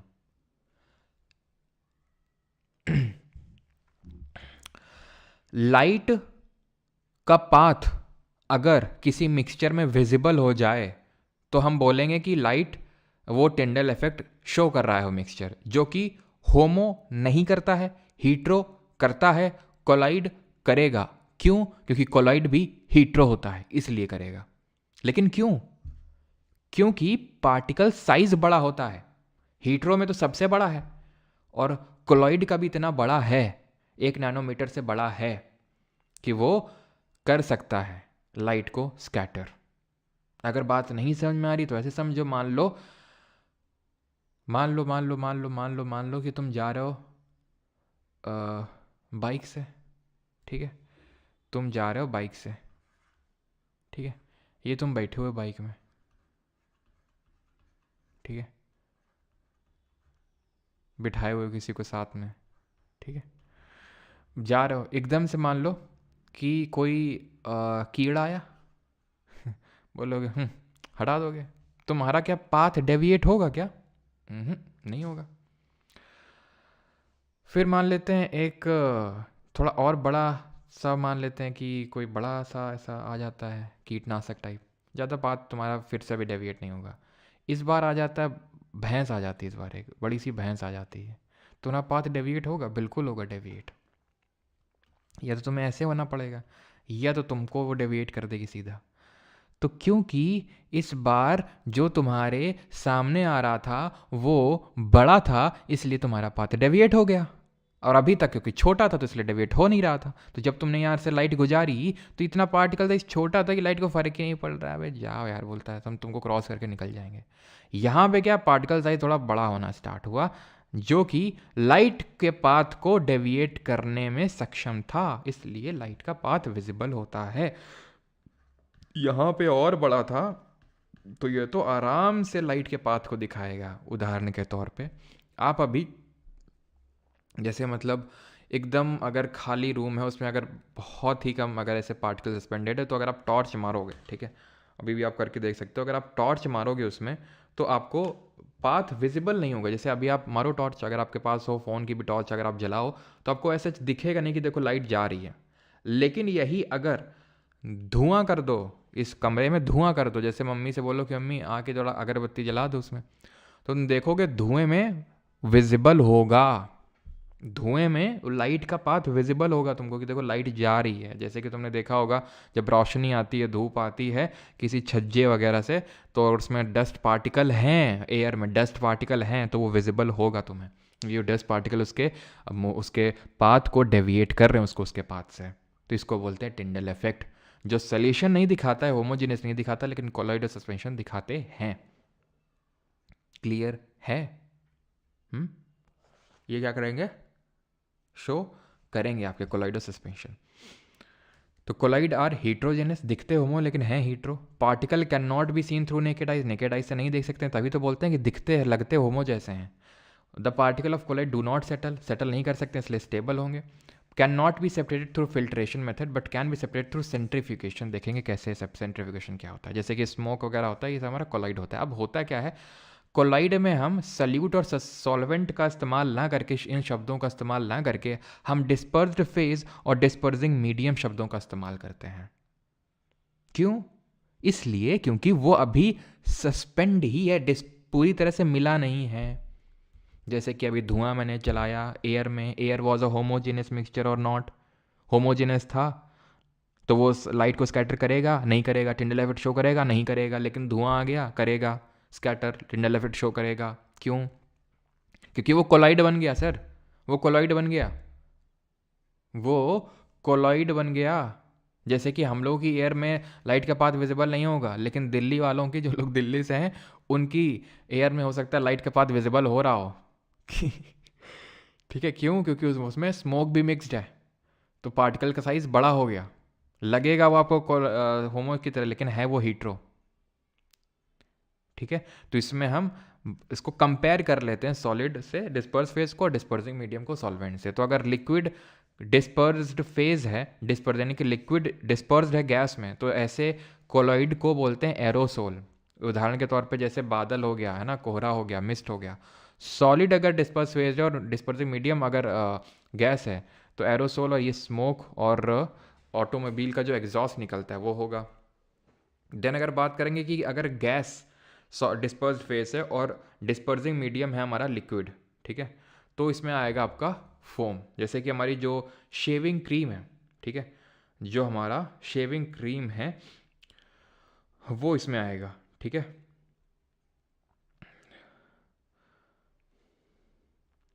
देन अगर बात करें गैस डिस्पर्स्ड फेस है और डिस्पर्सिंग मीडियम लिक्विड है, ठीक है, तो हो गया गैस सॉरी लिक्विड अगर डिस्पर्स्ड फेस है और लिक्विड ही डिस्पर्सिंग मीडियम है, तो इमल्शन है ना। इमल्शन आपने सुना होगा, पेंट में आपने इस वर्ड को सुना होगा, इमल्शन पेंट्स होते हैं जिसमें लिक्विड ही लिक्विड में क्या है, डिस्पर्स्ड है। मिल्क हो गया, फेस क्रीम हो गया, ये सब हो गए हमारे। सॉलिड लिक्विड को सोल बोलते हैं। एग्जाम्पल के तौर पे मिल्क ऑफ मैग्नीशिया, जरा बताइए मिल्क ऑफ मैग्नीशिया को हम कहाँ पर यूज़ करते हैं, जल्दी से अगर आप बता सकें तो। देन अगर हम बात करें कि गैस सॉलिड में है तो इसको फोम बोलते हैं, लिक्विड सॉलिड में है तो जेल बोलते हैं, सॉलिड सॉलिड में है तो ऐसे सॉलिड सोल बोलते हैं। ठीक है, तो ये थोड़ा सा ध्यान में रखेंगे आप। ठीक है, कि एरोसोल क्या होता है, फोम क्या होता है, इमल्शन क्या होता है, फोम क्या होता है, जेल क्या होता है, कब डिस्पर्स फेज क्या होता है और कब डिस्पर्सिंग मीडियम क्या होता है। जैसे उदाहरण के तौर पे मतलब कैसे आप थोड़ा सा इसको रिलेट करके याद कर सकते हैं कि देखो, जब आपका गैस डिस्पर्स्ड फेस होगा तो वो फोम होगा, जब आपका गैस डिस्पर्सिंग मीडियम होगा तो एरोसोल होगा। लिक्विड लिक्विड पेंट से रिलेट कर लो कि भाई दो पेंट को मिक्स कर रहे हैं तो इमल्शन पेंट निकल के आ रहा है। ठीक है, जब सॉलिड आता है तो सोल, जब सॉलिड आता है तो सोल शब्द आ जाता है, यहाँ पर सोल शब्द आ गया जब डिस्पर्स फेस में आ रहा है तो। और लिक्विड सॉलिड की अगर बात करेंगे तो ये जेल बन जाता है। ठीक है, जैसे हमारा जेली, चीज़, बटर, ये सब। अब आते हैं अपने आखिरी टॉपिक पे आज के, and that is different methods to separate components of a mixture. जो हमारा मिश्रण है उसके जो डिफरेंट कंपोनेंट हैं उनको अगर मुझे अलग अलग करना है, उसकी अलग अलग टेक्निक्स होती हैं। We can separate the heterogeneous mixture into their constituents by means of physical matter. जैसे हीट्रोजेनस मिक्सचर को तो हम आराम से अलग कर सकते हैं। जैसे मम्मी को आपने देखा होगा, मम्मी लोगों को है ना चावल बीनती हैं, है ना मम्मी, जैसे क्या है कि जैसे चावल से कंकड़ वगैरह है ना, इस तरह से तो चावल बीनती हैं, कुछ भी बीनती हैं, तो मतलब वो फिजिकली हैंड पिकिंग से सेपरेट कर रही हैं। छन्नी से छान दिया, फिल्टर कर दिया, ये सब हीट्रोजेनस मिक्सचर के लिए तो बढ़िया है। ठीक है, लेकिन जो अदर मेथड्स ऑफ सेपरेशन है वो हम देखते हैं जो थोड़े से कॉम्प्लेक्स नेचर के होते हैं, आराम से सेपरेट नहीं होते हैं। तो उसमें हम इवेपोरेशन देखेंगे, centrifugation, sublimation, chromatography, distillation, fractional distillation, सब। लेकिन सबसे पहले स्टार्ट करेंगे इवेपोरेशन यानी कि वाष्पीकरण से। For separating a mixture of non volatile and a volatile substance. Non volatile, volatile मतलब वोलेटाइल का मतलब होता है जो वाष्पीकरण हो जाता है जिसका। वोलेटाइल उसको बोलते हैं जिसका वाष्पीकरण हो जाता है, नॉन वोलेटाइल उसको बोलते हैं जिसका वाष्पीकरण नहीं होता है। जैसे उदाहरण के तौर पे, आज मैं उदाहरण कुछ ज़्यादा शब्द का प्रयोग नहीं कर रहा हूँ, तो जैसे कि जब हम हाथ में डालते हैं मान लो थिनर, तो आपने देखा होगा या जो है ना वो नेल पॉलिश रिमूवर आता है, तो एकदम से ठंडा ठंडा लगता है। ठंडा क्यों लगता है? ठंडा क्यों लगता है? और वो एक हमारा वॉलेटाइल सब्सटेंस है। ठंडा इसलिए लगता है क्योंकि जब हमने थिनर को डाला तो उसने हमारे हाथ की यानी पाम की एनर्जी को, हीट को लिया और वो गैस में कन्वर्ट हो गया। लिक्विड को गैस में कन्वर्ट होने के लिए हीट देना पड़ता है, तो गैस में कन्वर्ट हो गया। अब क्योंकि उसने हमारे हाथ की एनर्जी ली थी, हीट ली थी, इसलिए वहाँ ठंडा ठंडा लगने लगता है। तो वो क्या है, वॉलेटाइल नेचर का है।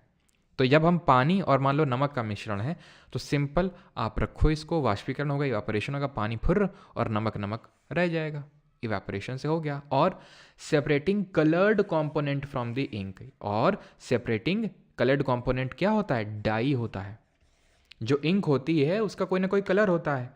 अब इंक में दो चीज़ें होती हैं, तभी इसको मिक्सचर बोलते हैं मेनली। एक तो वाटर होता है और दूसरा होता है डाई। डाई ही होता है वो कलर्ड कंपोनेंट।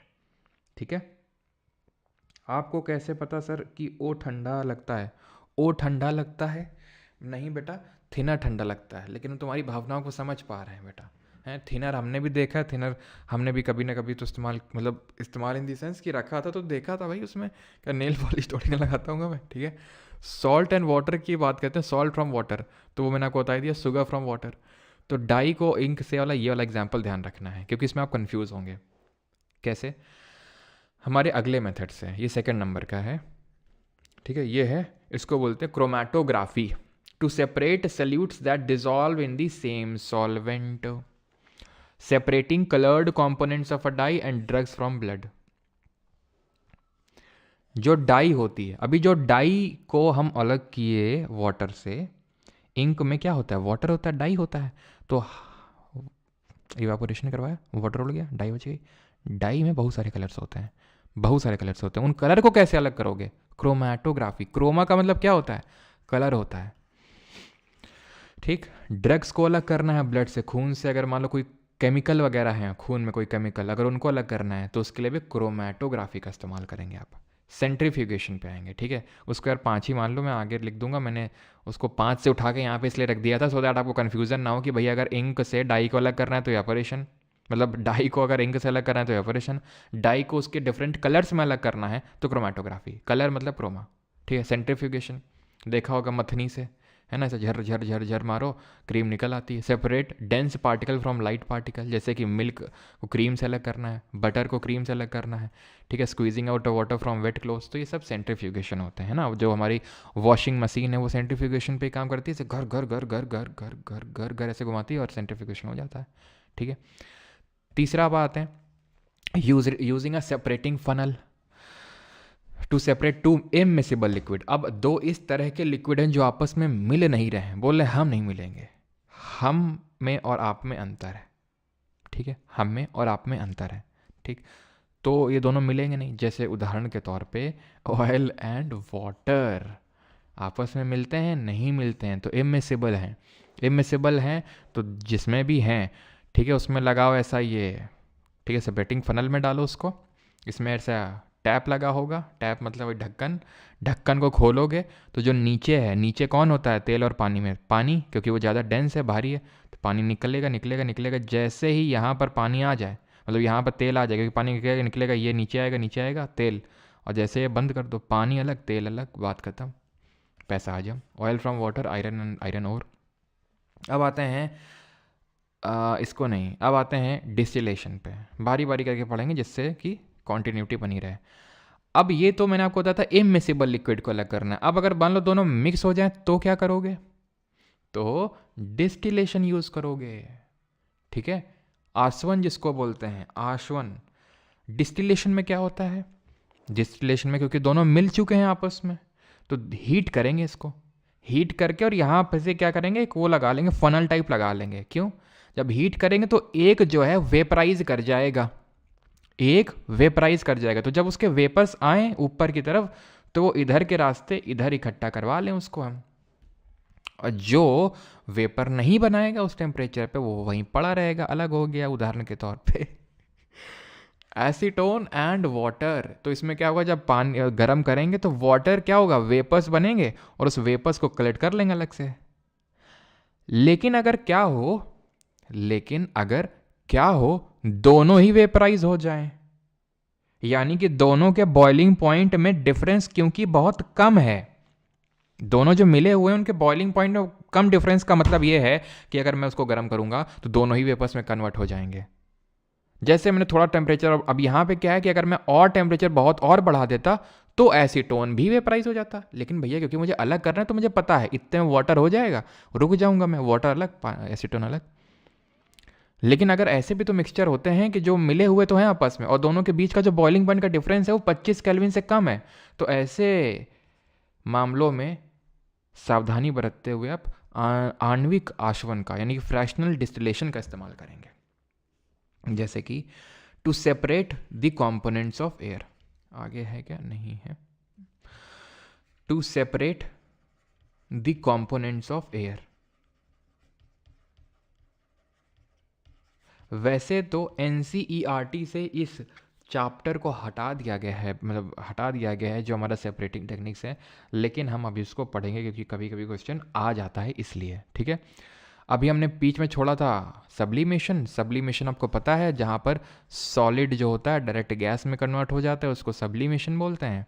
तो यहाँ पर इस मेथड का हम तभी यूज़ करेंगे जब उस मिक्सचर में एक कंपोनेंट सबलाइम कंपाउंड होगा, जैसे कि कपूर, नैप्थलीन, ये क्या है, सबलाइम कंपाउंड हैं। सबलाइम कंपाउंड का मतलब है जैसे नैप्थलीन और सॉल्ट है, तो सॉल्ट तो सॉलिड से गैस में कन्वर्ट होता नहीं है, ये हो जाता है, ये हो जाता है, अमोनियम क्लोराइड हो जाता है। तो जहाँ पर ऐसे सबलाइम कंपाउंड होगा वहाँ पर सब्लिमेशन का इस्तेमाल कर लेंगे।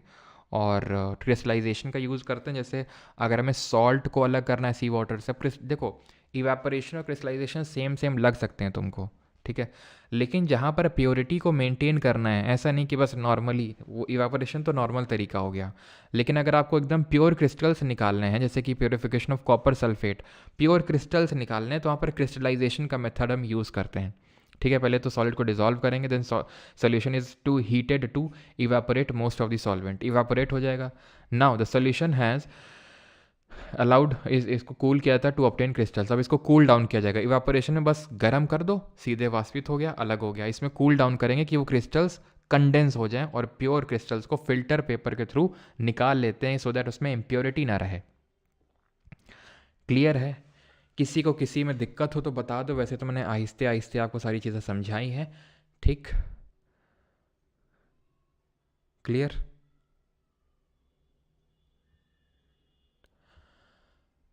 ठीक है, अभी हम आते हैं कि आखिरी है बस ये, ठीक है। अब तुम लोग बोलोगे बार बार सर आखिरी बोल रहे हैं, ये सच में आखिरी है कि फिजिकल चेंज, और इस पर अभी एमटीएस में खूब सवाल बने भी हैं। एमटीएस में अगर जिन लोगों ने किया होगा, अभी मैंने करवाए थे एमटीएस के सारे क्वेश्चंस, तो वहाँ पे देखा होगा आपने, क्वेश्चन आए थे, ठीक है। हाँ, ब्राउन मूवमेंट में पढ़ाएंगे भी, ठीक है। तो ये बस बता दें फिजिकल और केमिकल चेंज क्या होते हैं। तो फिजिकल चेंज को बोलते हैं भौतिक परिवर्तन, और जो आपका केमिकल चेंज होता है उसको बोलते हैं रासायनिक परिवर्तन, ठीक है। तो इसमें क्या अंतर होता है? A physical change is the change of matter that occurs through changing the chemical composition of matter. A chemical change is a change of chemical composition of matter. इसमें केमिकल कंपोजिशन चेंज नहीं हो रहा है, इसमें change हो रहा है।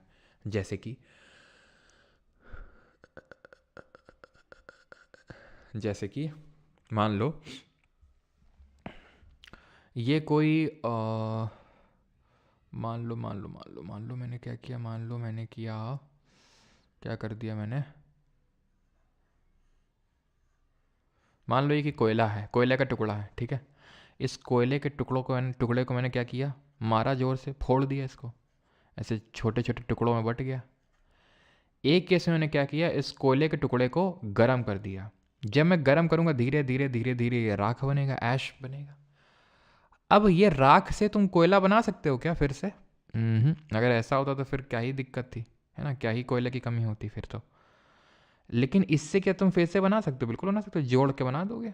क्या इसमें कोई केमिकल कंपोजिशन में चेंज हुआ? नहीं हुआ। इसमें हुआ गर्म करने पे कोयले को। दूध है, रखे रखे रखे रखे वो मतलब वो खट्टा हो गया।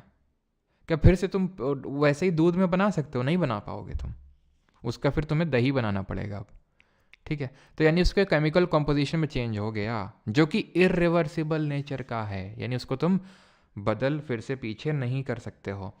ये क्या होता है? रिवर्सिबल नेचर का होता है। यहाँ नया प्रोडक्ट नहीं बनता है, यहाँ नया प्रोडक्ट बनता है। जैसे दूध से दही बन गया, अगर थोड़ी देर रखे रहोगे तो जो लैक्टोबैसिलस बैक्टीरिया हैं, ठीक है, वो बैक्टीरिया क्या करेंगे, उसको दूध को दही में कन्वर्ट कर देंगे। क्लियर? अब यहाँ पर एग्जाम्पल्स देख लीजिए, जैसे कि आइस है, मेल्ट हो गई, मेल्ट हो गया, क्या पानी बन जाएगी? क्या पानी से मैं फिर बर्फ़ नहीं बना सकता? बिल्कुल। मैंने लकड़ी को काट दिया, फिजिकल चेंज है। मैंने लकड़ी को जला दिया, केमिकल चेंज है। क्योंकि क्या आप उस जली हुई लकड़ी से जो राख बनी, क्या उसे फिर से लकड़ी बना लोगे? केला सड़ गया, केमिकल चेंज। लेकिन केला को तुम दो बार में कट कर दो, फिजिकल चेंज, बिकॉज वो रिवर्सिबल है, ठीक है। एक मैं आपको एग्जाम्पल देता हूँ, that is burning of would. ये मिक्सचर कंपाउंड तो हो चुका है, ठीक है। अच्छा, एलिमेंट और कंपाउंड हुआ था, अब तो ख़त्म है मिक्सचर कंपाउंड, क्या ही पढ़ना उसमें, ठीक है। तो अब ये बताओ तुम कि बर्निंग ऑफ कैंडल, ये मोमबत्ती है, ठीक है, तुम गए हो कैंडल लाइट स्टडी में, ठीक है, तुम कैंडल लाइट जो है कैंडल लाइट स्टडी कर रहे हो, ठीक है, कैंडल जल रही है, तुम यहाँ पर बैठे हो, ठीक है, और यहाँ पर तुम्हारी किताब रखी हुई है, ठीक है। अब जल्दी से बताओ क्या होगा यहाँ पे।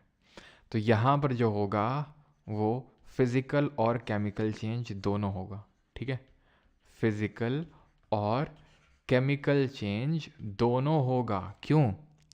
ये है वैक्स, ठीक है, और यहाँ पे होगा थ्रेड, होता है ना थ्रेड, उसी में तो जलता है, ये तो होगा थ्रेड। तो वैक्स जो जलेगी वो पिघलेगी, तो क्या उसका केमिकल कंपोजिशन चेंज हुआ? क्या नहीं हुआ। उससे फिर से आप मोम बना सकते हो, वो वैक्स जो पिघले फिर से वही मोम बन जाती है पिघलने के बाद। लेकिन ये जो थ्रेड है जो जल गया, क्या ये वापस आएगा? चलो हम थ्रेड नहीं भी मानते हैं, लेकिन होता क्या है कि जब वैक्स मेल्ट होती है, इसके आसपास की ऊपर की वैक्स जो मेल्ट होती है, तो ये वेपराइज हो जाती है, क्योंकि आग के डायरेक्ट कांटेक्ट में तो बहुत ज़्यादा टेम्परेचर मिल रहा है, तो ये वेपराइज हो जाएगा। वेपराइज हो जाएगा मतलब उसको हम वापस मोम नहीं बना सकते हैं। दैट मीन्स, तो आपने देखा होगा कि अगर मोमबत्ती मेल्ट हो रही तो मोमबत्ती जितनी वैक्स नहीं डिपॉजिट होगी, मोमबत्ती जितनी वैक्स आपको नहीं मिलेगी, थोड़ी कम हो जाएगी, क्योंकि कुछ वेपराइज कर गई है। तो जो वेपराइज कर गई है उसमें हो गया केमिकल चेंज, और थ्रेड में भी हो गया, और जो आपको फिर से मिल जाएगी वो फिजिकल चेंज होगा। ठीक है, क्लियर?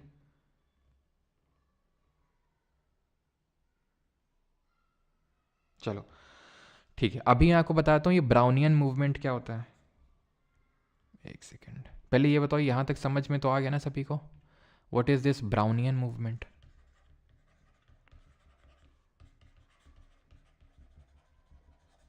ब्राउनियन मूवमेंट क्या होता है? तो ये होता है, it is a random motion of particles suspended in a medium, particles suspended in a medium, यानी किसी मीडियम में जो रैंडम मूवमेंट होता है। अब टिंडल क्या था? टिंडल ये था कि जो लाइट है वो स्कैटर हो रही है, उसका पाथ विजिबल है इसलिए, ठीक है। लेकिन यहाँ पे क्या है, यहाँ पे जो मीडियम का पार्टिकल है वो मूव कर रहा है। ब्राउनियन क्यों बोलते हैं? बिकॉज इसकी डिस्कवरी करी थी रॉबर्ट ब्राउन ने। कब करी थी? 1827, 1827 में करी थी, 1827 में, जब हमारा किसी पर्टिकुलर मीडियम में जो पार्टिकल होते हैं कहीं भी इधर उधर इधर उधर मूव करते हैं, उसको हम ब्राउनियन मूवमेंट बोलते हैं, बस। ठीक है, क्लियर? यहाँ पर हमारा लेक्चर होता है ख़त्म। मिक्सचर और कंपाउंड के बीच में डिफरेंस पता है आपको, ठीक है, कंपाउंड एलिमेंट ये सब मैं आपको पढ़ा चुका हूँ। यहाँ पर लेक्चर हो जाता है हमारा ख़त्म। क्वेश्चन हम करेंगे शाम को, बैच में कर लेंगे, ठीक है, बिकॉज अभी तो आई थिंक क्वेश्चन CDS वाले पता नहीं लगे हैं कि नहीं लगे हैं आज। CDS वाले क्वेश्चन आई थिंक अभी लगे नहीं हैं आज,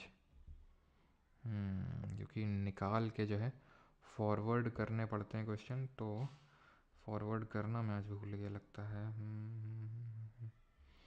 कोई नहीं, तो आप इस लेक्चर को करेंगे रिवाइज, ठीक ठाक नंबर ऑफ क्वेश्चंस निकले हुए हैं, ठीक है, तो CDS के करेंगे एंड देन करेंगे SSC में जो पूछे गए शाम को करेंगे अपने यूजुअल टाइम पे, शाम को 7 बजे। और मैं करवाने वाला था आज बायो के क्वेश्चन ALP के में जो पूछे गए हैं, जो आंसर किया है, जो ई-बुक मैंने आपको अवेलेबल करवा के दी है, लेकिन वो वाले जो क्वेश्चंस हैं वो एक्चुअल में मैं आज नहीं करवा के कल करवाऊँगा। कारण उसका ये, क्योंकि आज कंप्यूटर की क्लास भी लगी हुई है, और दोपहर में मुझे आपको एक वीडियो देना है, एंड दैट इज़ कि वाइस प्रेसिडेंट का रिमूवल किस तरह से होगा, तो उसको ज़रूर देखिएगा। क्योंकि अभी रिसेंटली कांग्रेस ने, या फिर हम बोले इंडिया गठबंधन ने, उनके खिलाफ एक नो कॉन्फिडेंस मोशन पारित किया देश के उपराष्ट्रपति को हटाने के लिए। तो किस तरह से हटाया जाता है, किस तरह से इलेक्ट किया जाता है, और क्या ये रेजोल्यूशन पास हो भी पाएगा कि नहीं हो पाएगा, क्या पहले कभी ऐसा हुआ है कि नहीं, वो सारी चीज़ों पर हम चर्चा कर रहे होंगे, जो आपको थोड़ी देर बाद वीडियो मिलेगा। रफली आप मान के चलो लगभग आई थिंक 3 बजे तक तो आपको वीडियो वो मिल जाएगा, ठीक है, क्लियर? अभिषेक सराफ डिस्पर्स्ड वाला अच्छा समझा दो, ठीक है।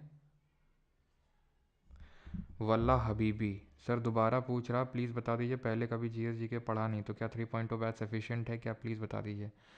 पहले कभी पढ़ा नहीं है तो क्या सफिशिएंट है, ये पहली बात तो उत्तर है हाँ। लेकिन ये कैसा क्वेश्चन है, पहले कभी पढ़ा नहीं तो क्या सफिशिएंट है? तो इसमें क्या वो लोगों के लिए है क्या कि जो लोग पहले पढ़े हुए हैं? अभी इसमें तो इतना आराम आराम से पढ़ा रहा हूँ बेसिक से, ठीक है, सफिशिएंट है और कुछ भी करने की ज़रूरत नहीं है। ठीक है, कुछ भी मतलब कुछ भी करने की ज़रूरत नहीं है। नॉट इवन ना कोई मतलब कहीं इधर उधर से एक सिंगल चीज़ भी आपको करने की ज़रूरत नहीं पड़ेगी। ठीक है, तो डिस्पर्स्ड फेज और डिस्पर्सिंग मीडियम में आता है कोलॉइड्स में। डिस्पर्स्ड फेज यानी कि जो कम मात्रा में डाला जाता है, डिस्पर्सिंग मीडियम जिसमें डाला जाता है वो चीज़ है। ठीक है, क्योंकि पूरी तरह से घुलता नहीं है, डिज़ोल्व नहीं होता है, तो इसको हम सॉल्यूट और सॉल्वेंट नहीं बोल सकते हैं, लेकिन हम कंपेयर कर सकते हैं उससे समझने के लिए।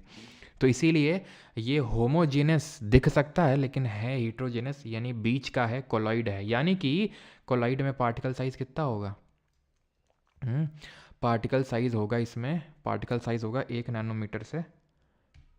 अच्छा 2.0 का बात कर रहे हो क्या? नहीं 3.0 की, हाँ ठीक है। अच्छा कूपन की यार तुम लोग मांगते रहते हो कूपन, आज मैं डलवा दूंगा, ठीक है, टेलीग्राम पे, परमार एसएससी के टेलीग्राम चैनल पे मैं कूपन डलवा दूंगा। तो इसमें जो पार्टिकल साइज होता है वो 1 नैनोमीटर से आप ऐसे मान के चलो 1000 नैनोमीटर के बीच में होगा। इससे कम होगा होमो, इससे ज़्यादा होगा हीट्रो। ठीक है, 2.0 से 3.0 में कैसे हैं निशु मान जी? आज मैं कूपन दे दूंगा, ऐसे मत उसमें जाना, कूपन दे दूंगा जो सिर्फ उन्हीं बच्चों के उसमें लगेगा जिन्होंने 2.0 में होंगे। और मैं ये नहीं बोल रहा हूँ कि 3.0 में जाना ही जाना है, अगर आपको जाना है तो मैं एक कूपन बना दूंगा जिससे कि आपको फुल फ़ी पेमेंट ना करना पड़े, बहुत ही ज़्यादा आपको डिस्काउंट उसमें मिल जाएगा। लेकिन वो कोड तभी लगेगा जिस आईडी से आपने 2.0 को परचेज़ किया होगा, उसी आईडी से आप करने चाहिए तो कोड लग जाएगा आपका वो। ठीक है, ऐसे रैंडम कोई लगाएगा तो नहीं लगेगा वो कोड। चलिए, थैंक यू। तो जिन लोगों को रिकॉर्डिंग चाहिए होती है और जिन लोगों को नोट्स चाहिए होते हैं डिटेल में, नोट्स वगैरह में कोई दिक्कत तो नहीं, मतलब अब क्या, नोट्स वगैरह में पहले भी नहीं थी, अब मतलब कोई दिक्कत तो नहीं है? हम्म, सर मेरे पास LABPR बैच है, तो ये LABPR बैच क्या होता है भाई? चलो, तो I have 2.0 batch, is it sufficient? चलो भाई, तो आज पढ़ के मज़ा आया, केमिकल इंजीनियरिंग किया है, आज पढ़ के मज़ा आया। अच्छा, notes not loaded in time, notes की क्वालिटी आपने देखी है? हम्म, तो क्वालिटी देख के आप ये तो अंदाज़ा लगा सकते हो कि कितना टाइम लगता होगा उसको बनाने में। ठीक है, वो नोट्स की जो क्वालिटी होती है, तो थोड़ा सा वो है ना, रहम करिए, थोड़ा सा रहम खाइए।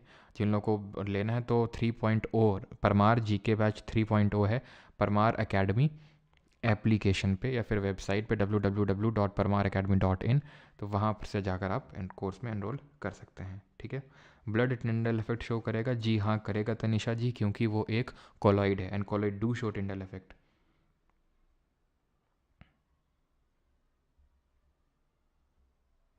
चलिए भाई, थैंक यू, धन्यवाद। हाँ रैंकस में पढ़ सकते हैं। कल लिक्विड गीला क्यों होता है? लिक्विड गीला क्यों होता है? लिक्विड इसलिए गीला होता है क्योंकि वो हमारे सरफेस पे चिपक जाता है, इसलिए। ठीक है, क्योंकि वो हमारे सरफेस पे चिपक जाता है। बना दो आप स्टाइल्स ऑफ आर्किटेक्चर छोड़ के, एक तो स्टाइल्स ऑफ आर्किटेक्चर की बड़ी भारी डिमांड रहती है। चलो थैंक यू, धन्यवाद, मिलते हैं कल, एटम्स के बारे में पढ़ेंगे। अब जो लोगों ने यहाँ से शुरुआत करी है अंत भी करिएगा। आप अंत तो नहीं कर पाएंगे, जैसे आज थे तो मैं आज तुमने देखा होगा 6500 स्टूडेंट थे, ऐसे कुछ है ना, ऐसे थे शायद मेरे हिसाब से। कल देखना 6000 के लमसम हो जाएंगे, परसों देखना वो 5500 हो जाएंगे, फिर 5000 पे आके वो 5 5.5 पे स्टेबल हो जाएंगे। पता नहीं ऐसा क्यों होता है, लेकिन ये रीति का रिवाज है, विधि का विधान है। खैर, इसको तो कोई बदल पाया नहीं, मैं भी क्या बदल पाऊंगा। तो आगे बढ़ते हैं, थैंक यू, धन्यवाद।